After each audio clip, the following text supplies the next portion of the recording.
விவசாயிகளுக்காக குரல் கொடுக்கும்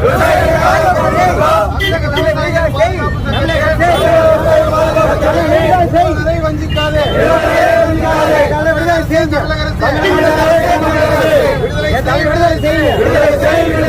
கரிக்கோழி பண்ணை சார்பாக அராஜகமான முறையில் கைது செய்த அனைத்து விவசாயிகளையும் விடுதலை செய். உழவர் திருநாளில் உழவர்களை கைது செய்த விவசாயிகளை விடுதலை செய். தமிழக அரசு